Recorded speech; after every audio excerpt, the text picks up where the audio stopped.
peso da honra. Esse tema, obviamente eu quero falar sobre a honra ao Senhor, né? E eu tenho descoberto algo muito precioso a respeito de honra. A palavra honra, no original, ela tem duas palavras que são parecidas, né? Mas tem a mesma raiz, que é a palavra kavod e a palavra kaved. Qual que é a relação entre essas duas palavras? É que elas significam honra, glória, peso, pesado, importante. Parece, quando você olha logo de primeira, parece um pouco esquisito. Eu tive essa impressão também, porque eu olhei como que uma palavra que significa glória e honra pode também significar peso ou pesado. Então, na Bíblia, quando a Bíblia fala de glória a Deus, está lá a palavra kavod. Quando alguém fala de algo pesado, também está lá a palavra kavod, ou então kaved. Então, qual que é a relação entre a palavra honra e glória e a palavra peso e pesado? Eu acho que eu encontrei um caminho para essa resposta a partir de um exemplo muito simples. Imagina comigo uma folha de papel sobre uma mesa. A folha de papel está lá e tem um vento bem forte. Se não tiver nada em cima dessa folha, o que vai acontecer com ela? Ela vai voar. Então ela vai deixar de estar no lugar onde ela deveria estar, que seria sobre a mesa. Então essa folha vai voar, vai cair no chão. A honra na Bíblia é como se fosse um peso que você coloca sobre esse papel e esse peso mantém o papel exatamente onde ele deveria estar. Então, quando nós falamos de o peso da honra, é porque a honra a Deus, ela tem um papel essencial na questão da posição ou na questão de onde você vai estar, como que a tua vida vai se desenrolar. É como se a nossa vida fosse aquela folha de papel, as adversidades da vida fossem o vento. Então, somente uma coisa pode manter esse papel no lugar certo, que é o peso de papel, que nós chamamos aqui de honra. Por isso que honra tem esse significado também de peso ou pesado. Né? A música que nós cantamos, Nós cantamos algo sobre isso hoje? Não, é que eu confundi, é que eu vi elas passando o som aqui mais cedo. Mas tem uma música que chama O Peso da Tua Glória. E eu acho que eu passei... essa música é da época que eu era criança, né? Meus pais escutavam em casa. E eu acho que depois de muitos anos, mais de 15, 20 anos, é que eu fui de fato entender o que significa o peso da glória. Agora eu saquei por que o peso da glória, né? Porque de fato a palavra glória e honra na Bíblia tem também essa conotação de algo pesado, né? De um peso. Mas aqui nós não estamos falando de algo difícil, mas de algo que mantém no lugar certo. Entendeu? Não é uma dificuldade, porque a Bíblia diz que o jugo do Senhor é leve e suave. Então nós não estamos falando de algo que é pesado no sentido ruim, mas algo que tem um peso no sentido de ela traz um temor. Ela traz, sabe, aquele peso de temor, de posição correta, de algo, por exemplo, que mantém essa xícara mais pesada que a água que está sobre ela. Então, esse é o sentido e o contexto da honra aqui na Bíblia. E talvez você pergunte, Rick, por que existe tanta urgência de falar sobre esse assunto? Porque, principalmente, pelo fato de que a Bíblia traz uma lei que ela é simplesmente imutável, que é a lei da semeadura. Tudo que o homem planta, o que acontece? Ele colhe. Tudo que o homem planta, ele colhe. E eu tenho descoberto que, uma vez que você planta honra, você colhe honra e bênçãos. Uma vez que você planta desonra, o resultado disso também vai vir sobre a sua vida, queira você ou não. Então, eu tenho descoberto isso. Então, quando eu olhei para isso, eu disse, cara, esse assunto é muito importante. Porque se nós vivemos na desonra, algo muito ruim pode ser atraído para a nossa vida. Mas se nós vivemos na honra ao Senhor, nós podemos também atrair coisas boas para a nossa vida. E para exemplificar o que eu quero dizer para você, eu quero fazer um paralelo entre 3 histórias bíblicas que você conhece. A primeira história bíblica é Jesus em sua terra. Eu quero ler com você Mateus 13, Mateus capítulo 13, versículo 57. Vou ler do 53, tá? Diz assim: quando acabou de contar essas parábolas, Jesus saiu dali, chegando à sua cidade, começou a ensinar o povo na sinagoga. Todos ficaram admirados e perguntavam, de onde vem esta sabedoria e estes poderes milagrosos? Não é este o filho do carpinteiro? O nome de sua mãe não é Maria? E não são os seus irmãos Tiago, José, Simão e Judas?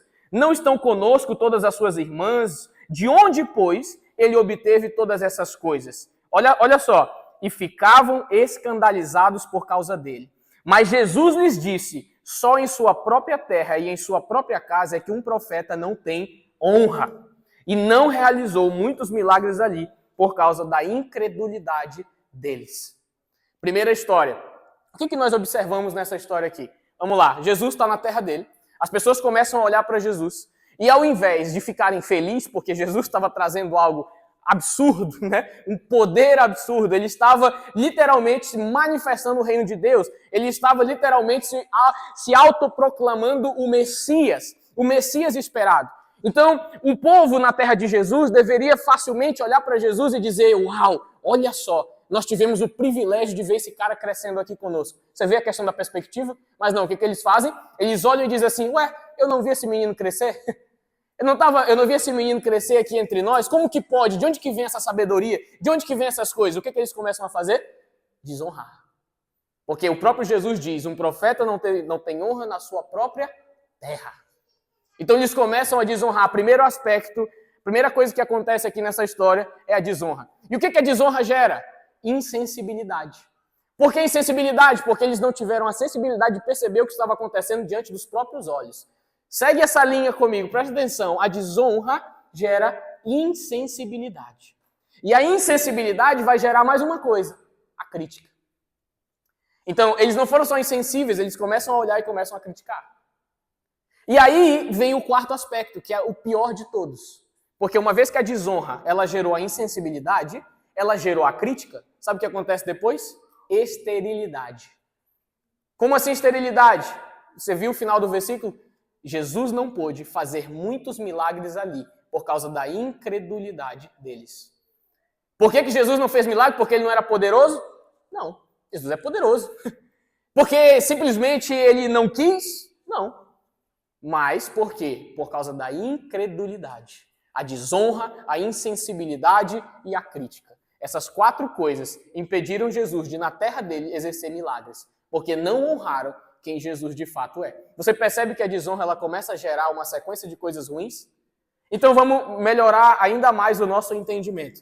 Essa primeira história, ela tem esses quatro aspectos. A desonra, a insensibilidade, a crítica e a esterilidade.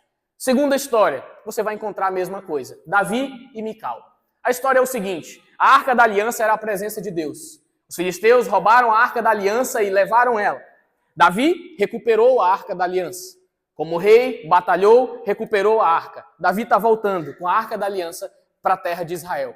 O que Davi começa a fazer? Ele começa a dançar diante da Arca da Aliança. Ele começa a se alegrar diante da Arca da Aliança. Aí sabe o que a Bíblia diz? A mulher de Davi, Mical, estava numa janela. E lá daquela janela, ela olhava para o Davi e olha só, olha o cenário. De lá da janela, ela olha para o Davi. O que ela podia fazer? Uau, que alegria. A presença de Deus está voltando. A arca que tinha sido roubada foi recuperada. Que incrível. Meu marido é incrível. Sei lá, ela podia ter feito qualquer coisa ali. Ah, eu vou dançar com ele também. Ele está se alegrando diante da presença. Qualquer coisa ela podia ter feito relacionado a isso. Mas ela olha para Davi lá da janela e o Davi está lá dançando diante da Arca da Aliança. Sabe o que ela faz? Quero ler para você que eu até fiquei brincando com a Bárbara ainda agora. Eu falei, olha aqui, amor, esse versículo aqui. Fiquei mostrando para ela. Mas, graças a Deus, minha esposa não é assim, né? Mas, olha o que a Mical faz, né? Aqui em 2 Samuel, capítulo 6, versículo 16, diz assim: aconteceu que, entrando a arca do Senhor na cidade de Davi, Mical, filha de Saul, observava da janela e, ao ver o rei dançando e celebrando perante o Senhor, ela o desprezou no seu coração. Primeiro aspecto, de novo, desonra. E o que a desonra gera, segundo o que nós vimos na outra história? Insensibilidade. Por quê? Por que insensibilidade? Porque ela não percebe o que está acontecendo. Ela não tem a capacidade de perceber. Gente, a desonra, ela te cega.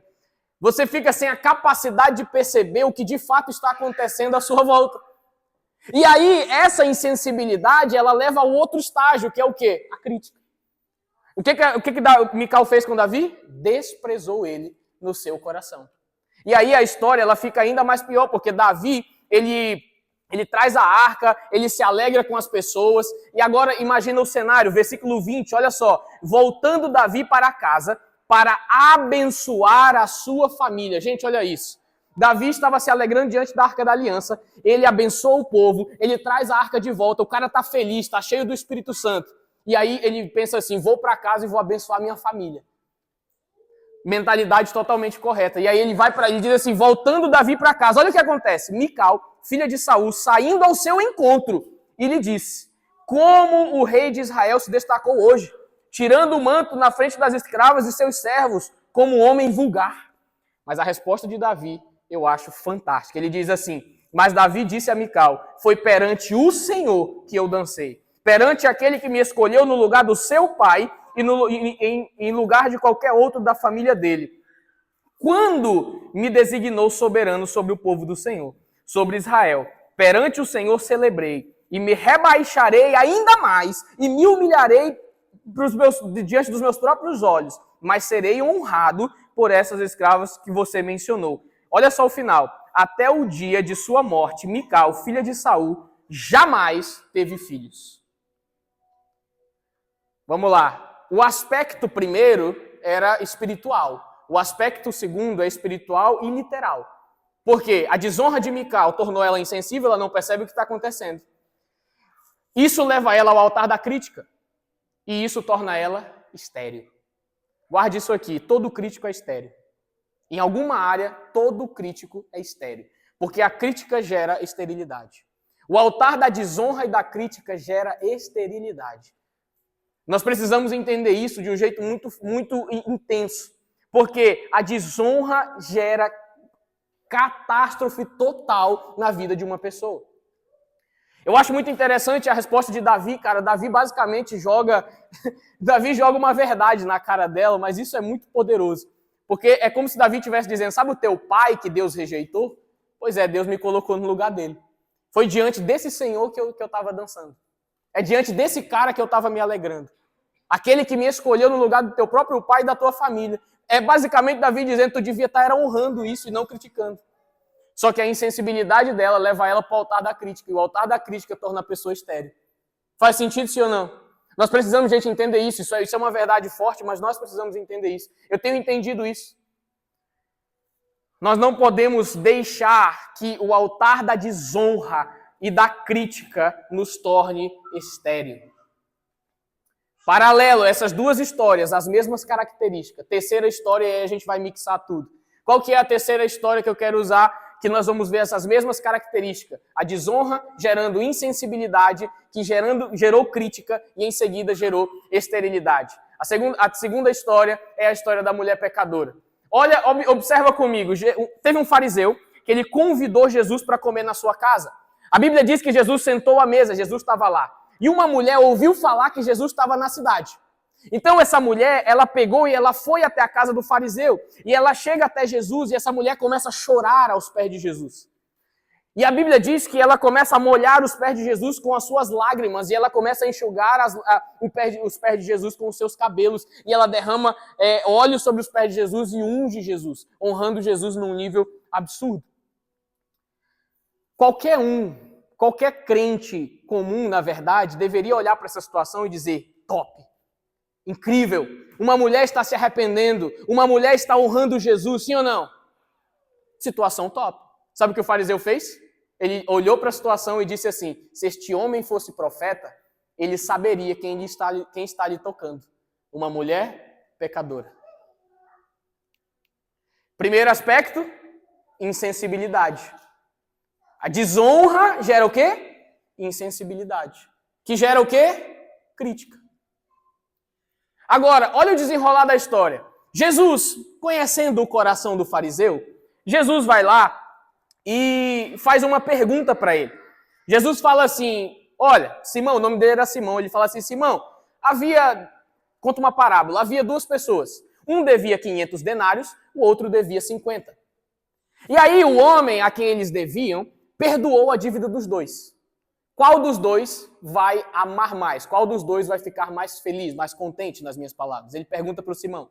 O Simão diz, então, Senhor, eu acho que é o que a dívida maior foi perdoada. E aí Jesus vai e fala, você disse bem, Simão.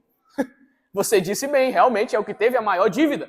Aí ele fala, então, Simão, eu cheguei na tua casa e você não me deu água para lavar os pés. Mas essa mulher lavou os meus pés com as próprias lágrimas. Eu cheguei na tua casa, Simão, tu não me saudou com um beijo, porque era de costume dos judeus.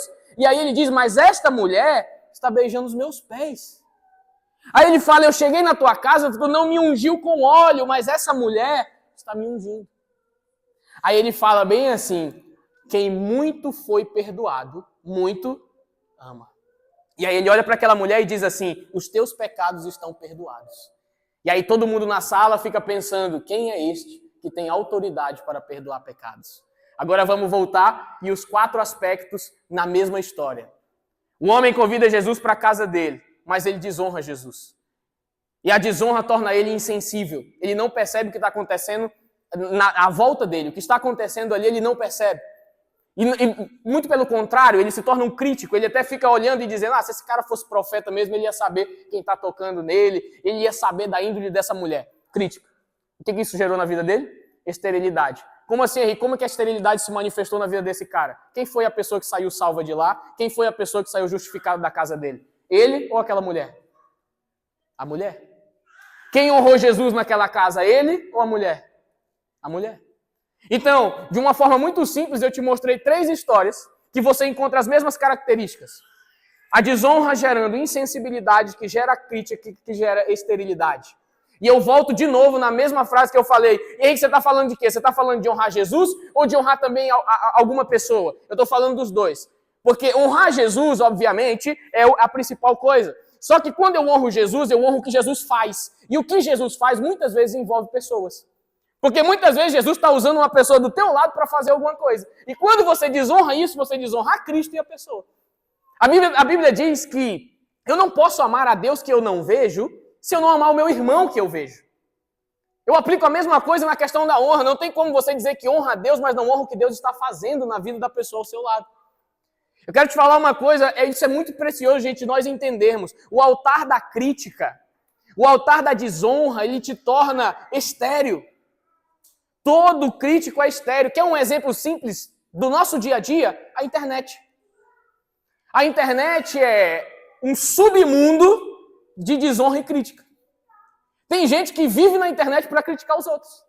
Sim ou não? Quem vê isso na vida, no dia a dia? Tem gente que vive para criticar os outros. Mas sabe qual é, na verdade, a grande reviravolta dessa história? É que quem está na internet criticando os outros, na maioria das vezes, não produz a metade daquela pessoa que ela está criticando. Pode prestar atenção, todo crítico ele é improdutivo, ele não produz a metade da pessoa que ele está criticando. Sim ou não? Faz sentido? Essa é a realidade.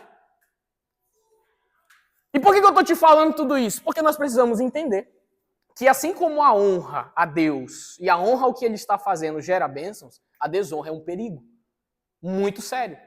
E o meu alerta para você hoje é o que o Senhor me alertou. Eu estou te falando como alguém que tem, pela graça de Deus, sido liberto do altar da crítica. Gente, eu já fui muito crítico na minha vida. Eu falo isso como testemunho mesmo. Meu pai conhece, meu pai sabe disso. Eu gosto muito de saber. E pelo gostar de saber, eu me tornava alguém que ouvia tudo e já estava criticando. Isso estava me tornando estéril, porque eu não estava percebendo que eu estava fechando os ouvidos e o coração para o que Deus estava fazendo. E como que eu posso honrar a Deus e honrar o que Deus está fazendo ao meu lado? Cara, olhe para a pessoa do seu lado e pense o que essa pessoa carrega. Sabe por quê, gente? Nós não temos todas as porções de Deus. Efésios 4, versículo 7 diz, e a cada um de nós foi concedida a graça, conforme a medida repartida por Cristo. Ou seja, Deus dá graça a todos nós, mas Deus reparte em medidas essa sua graça, para que de alguma forma nós manifestemos isso. Eu não sou igual a Bárbara não é igual a mim, assim como você não é igual ao teu marido, ao teu filho, nós não somos iguais. E isso é o que torna o ministério, a igreja, o corpo de Cristo completo.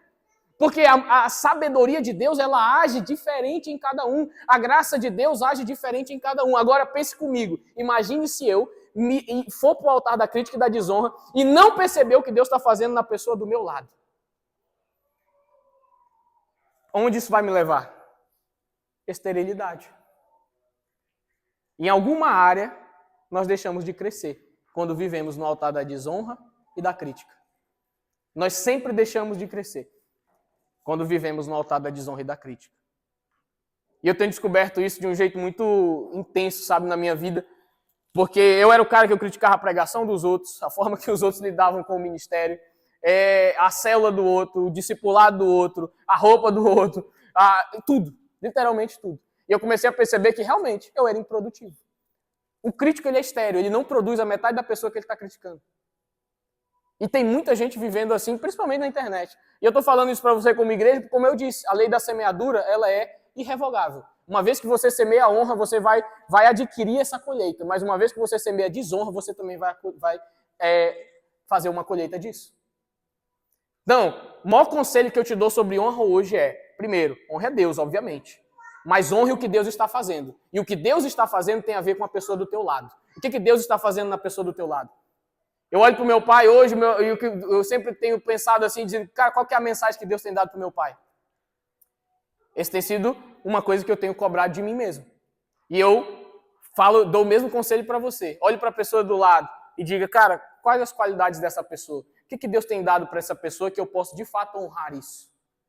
Sabe, às vezes nós vamos na internet procurar coisas que a pessoa do nosso lado tem.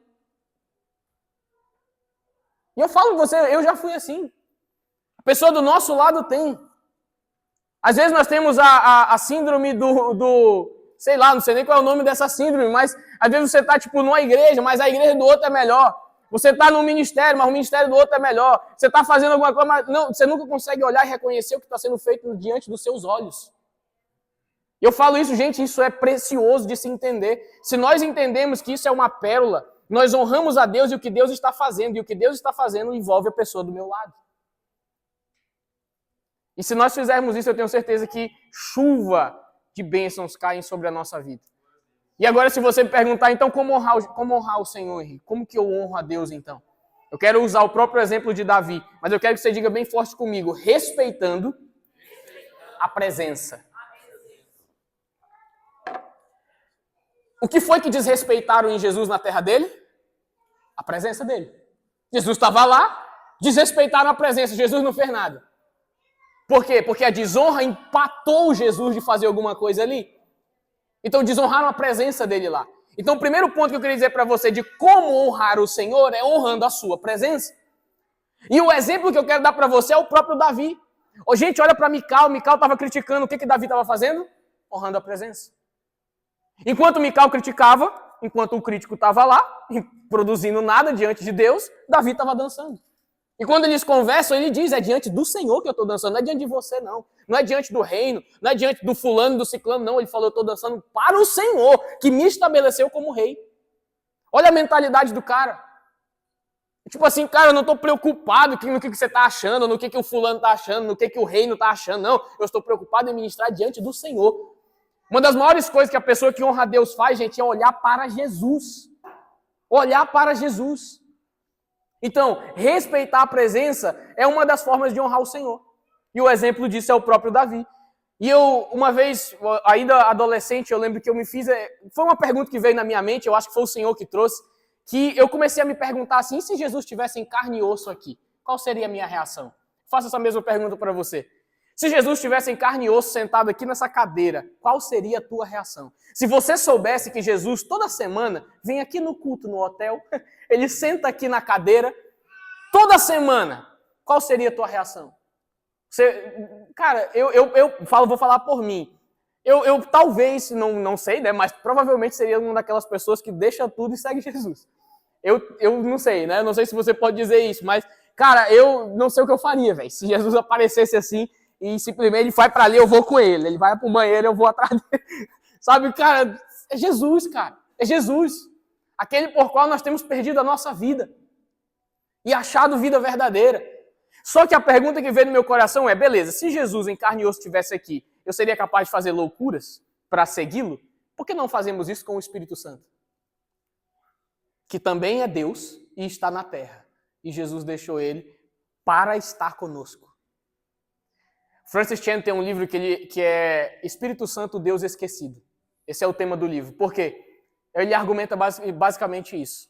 O Espírito Santo está na terra. O Espírito Santo é Deus na terra. Jesus disse que era melhor que ele fosse para que o Espírito Santo viesse. Mas a maioria da igreja não se relaciona com o Espírito Santo como deveria. Nós vivemos as nossas vidas muitas vezes tão ocupados. O Billy Graham dizia assim, se você tirasse o Espírito Santo da igreja primitiva, a igreja pararia de funcionar. Se você tira o Espírito Santo das igrejas de hoje, ninguém nem percebe. E isso é uma verdade. Porque nós estamos tão acostumados a viver as coisas no automático, esquecendo que existe um Deus presente na terra em espírito. Gente, a forma de honrar a Deus é respeitando a sua presença.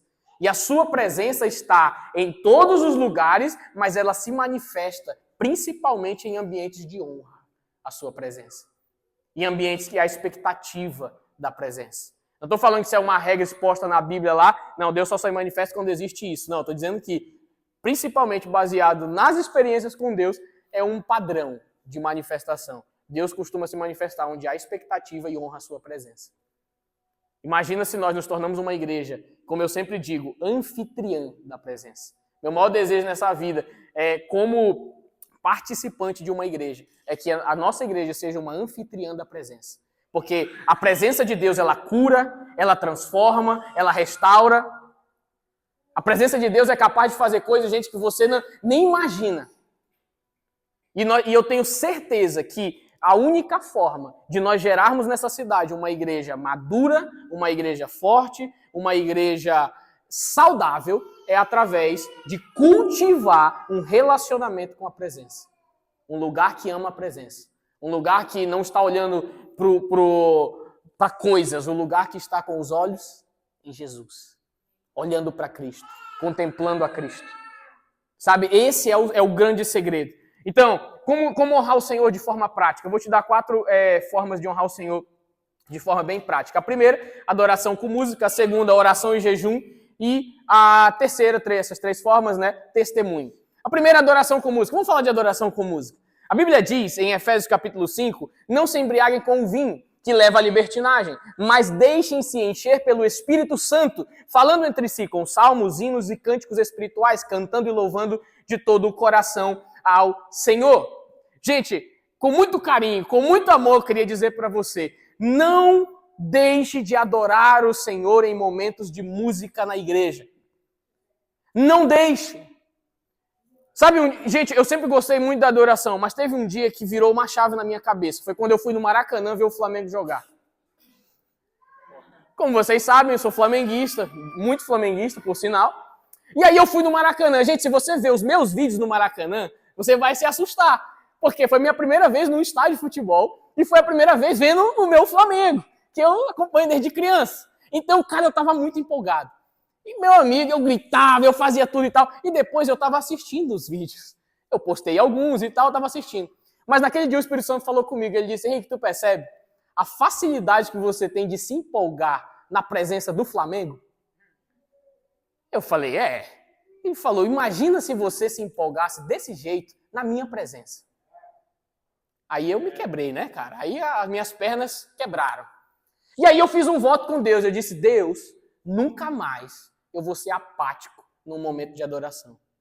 Então, às vezes, não sei, né? A gente não fica se observando, mas você me vê levantando a mão, ajoelhando, balançando igual uma cadeira, cara, é porque eu fiz um voto com Deus. Eu nunca mais vou ficar parado enquanto o Senhor está sendo adorado. Porque se eu sou capaz de passar 90 minutos de um jogo olhando para o Flamengo e pulando e fazendo gestos, por que eu não posso levantar as minhas mãos para adorar o meu Senhor? Por que eu não posso colocar o meu joelho no chão para adorar o meu Senhor? Por que eu não posso cantar para o meu Senhor? Porque a adoração ela é de coração, mas ela também se expressa no físico. Nós não podemos achar que ela só é espiritual. Porque aquilo que é espiritual se manifesta no físico. A própria história que nós acabamos de ler. Davi podia dizer, não, eu vou adorar a Deus no meu coração. Não, cara, ele estava expressando aquilo com uma dança diante do Senhor. Adoração com música é uma forma de honrar o Senhor. Outra forma de honrar o Senhor, oração e jejum. Você sabia que a oração e jejum não só honra o Senhor, mas também é um ato de adoração? A Bíblia diz aqui sobre Ana, que era uma profetisa. A Bíblia diz assim, então permanecera viúva até a idade de 84 anos. É Lucas 2,37. Nunca deixava o templo, adorava a Deus, jejuando e orando dia e noite. Então a Bíblia está mostrando para mim e para você que adorar a Deus também pode ser feito em forma de oração e jejum. Então, quando você está orando e jejuando, você também está glorificando a Deus. Um outro aspecto e uma outra forma de adorar a Deus, testemunho. E, gente, isso aqui é muito sério. Diga comigo, testemunho. Em Atos 1:8, a Bíblia diz: vocês receberão poder quando descer sobre vocês o Espírito Santo. Vocês serão o quê? Testemunhas. A Bíblia diz que nós somos embaixadores de Cristo. O que é um embaixador? É um representante. Ou seja, uma das formas também de eu honrar ao Senhor é através do testemunho. Henrique, me dá um exemplo prático. Gente, como você lida com a sua vida comum pode adorar a Deus, honrar a Deus ou não. Se você trabalha para alguém, você pode honrar a Deus ou não com o seu trabalho. Se você tem alguma coisa, se você administra alguma coisa, você pode honrar a Deus ou não através daquilo. A verdade é que nós muitas vezes achamos que ser cristão só diz respeito a algumas áreas da nossa vida. Mas, gente, a forma que nós lidamos com o testemunho exterior, a forma que as pessoas veem a Jesus por nossa causa também interfere na honra e também no desenrolar da nossa vida cristã. Vou ser mais claro para você com uma pergunta. A sua vida glorifica a Deus a tal ponto das pessoas sentirem vontade de serem cristãs por causa do teu testemunho? Essa é a questão. Porque Paulo pôde olhar para si mesmo e dizer: sejam meus imitadores como eu imito a Cristo. Será que nós podemos fazer isso também? Porque isso não é uma característica exclusiva do Paulo, é de um discípulo de Jesus. É alguém que está procurando parecer com Cristo. Porque esse é o objetivo do discípulo. Então, testemunho é uma das formas de honrar a Deus. Será que o testemunho de crente que nós estamos dando para o mundo faz as pessoas quererem ser cristãs ou não? Vou te dar um exemplo, uma coisa que eu nem planejei falar. Mas tem uma igreja que eu admiro muito lá em Fortaleza, não é Past Church, mas esses caras, o pastor deles deu aula pra gente no Difflin School e tal, e eu comecei a olhar mais sobre a igreja, e uma coisa que esse cara falou, o cara mexeu muito no meu coração. Ele falou: uma das missões da nossa igreja se baseia em 2 palavras: infiltrar e subverter. Cara, eu fiquei assim, como assim, mano? Infiltrar e subverter. Só um detalhe, né, a respeito dessa igreja, uma das pessoas deles lá vendeu um método de ensino. Eu não sei dizer se era um programa, se é um IA, eu não sei exatamente o que é, mas vendeu por 10 milhões para a Universidade Positivo. Então, tipo assim, eles criaram algo absurdo lá e venderam para a Universidade Positivo. É um método de ensinar crianças personalizado, é um negócio muito louco. Ele explicou bem lá. E aí ele estava falando que a mentalidade deles é infiltrar e subverter. O que isso significa? Domínio? Não, ele fala assim: infiltrar é que tudo que nós fazemos com a mentalidade de o seguinte: eu vou entrar nesse lugar e mudar esse ambiente.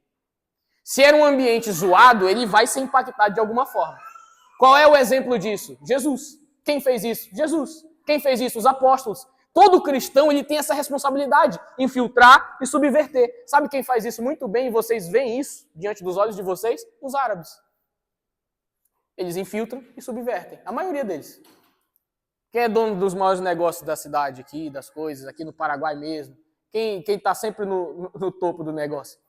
Eu fui lá no cemitério, eu vi que tinha um lugar só deles lá, né? Eu achei aquilo muito louco. Tem um motivo, né? Porque eles são enterrados diferente, não sei o que e tal. Mas isso é muito doido, isso é um impacto muito forte na cultura local. Os caras não são brasileiros. E eles impactam a nossa cultura de um jeito muito forte, mas vocês sabem, para você mudar a mentalidade de um cara desse é muito difícil, porque crença forte, cultura forte, eles infiltram e subvertem. Imagina se nós fizéssemos a mesma coisa. Testemunho. Só que nós temos uma dificuldade enorme, gente, de dar testemunho forte. Dar testemunho forte a respeito de, cara, crença, eu creio nisso, meu testemunho é esse, eu sigo a Jesus, minha experiência é essa. Eu vou entrar nesse trabalho aqui não é para ganhar dinheiro. Eu vou ganhar dinheiro, mas vou subverter o ambiente. Entende?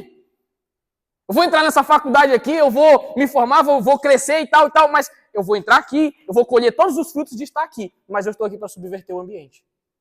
Se todos nós tivéssemos essa mentalidade, algo extraordinário começaria a acontecer. E isso está dentro do nosso tema. Isso também honra a Deus. Esse testemunho honra a Deus. Imagina se nós começamos a fazer isso, hein? Então, forma de honrar a Deus respeitando a presença. Formas de honrar a presença, adoração. Então, adoração com música, adoração com jejum e oração, adoração com testemunho. Faz sentido? Amém?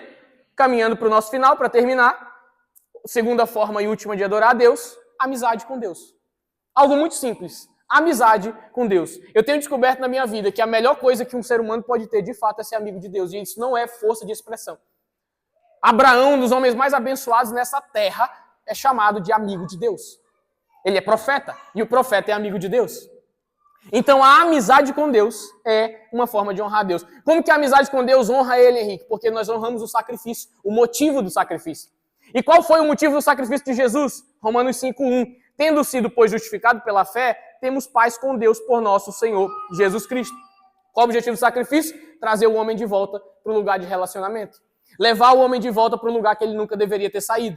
Então, quando eu honro a Deus, sendo amigo de Deus, eu estou honrando o seu sacrifício.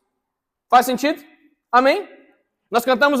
era isso que eu ia falar. Nós cantamos uma música hoje que diz assim que não sou apenas servo, mas teu amigo me tornei. João capítulo 15, versículo 15. Já não chamo mais vocês de servo apenas, mas chamo vocês de amigos.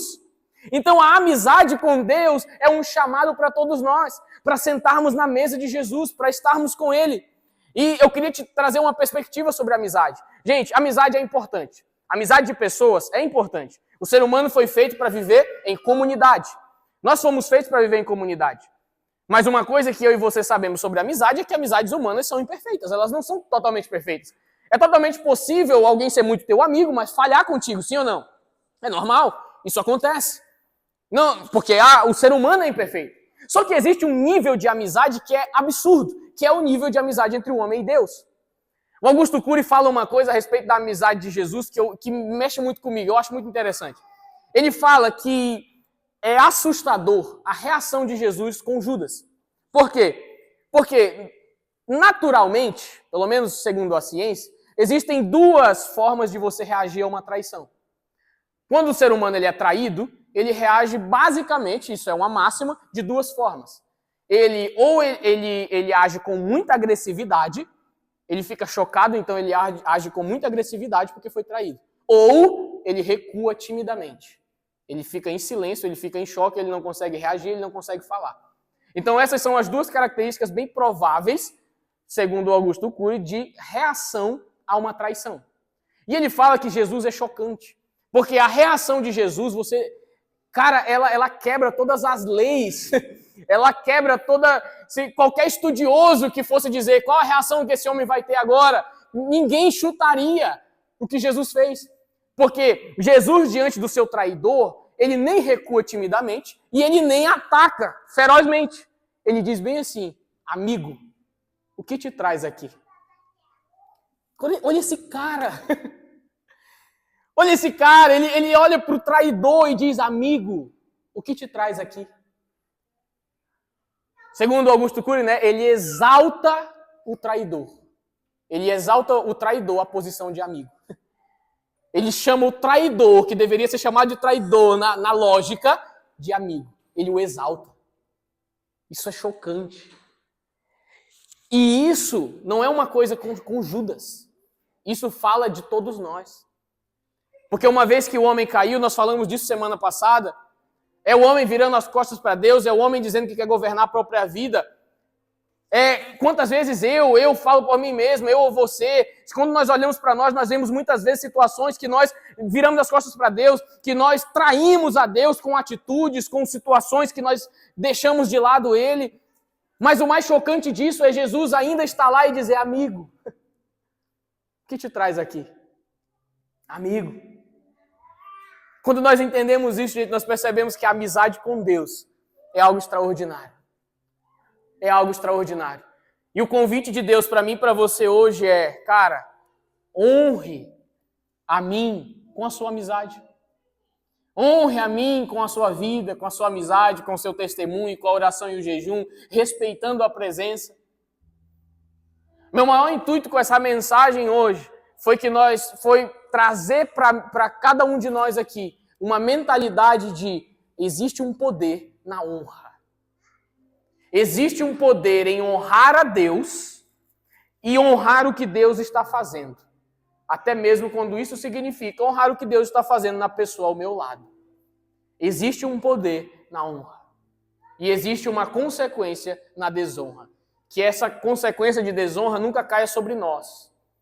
Mas que as bênçãos da honra caiam sobre nós, porque vamos ser pessoas que vão honrar a Deus e honrar o que Deus está fazendo. Seja amigo de Deus, viva na presença, honre ao Senhor e honre ao que Deus está fazendo. Tenho certeza que grandes coisas acontecerão nas nossas vidas se partirmos desse princípio. O princípio da honra é muito importante, é muito poderoso, não podemos esquecer isso nem negligenciar. Amém? Vamos ficar de pé. Eu queria te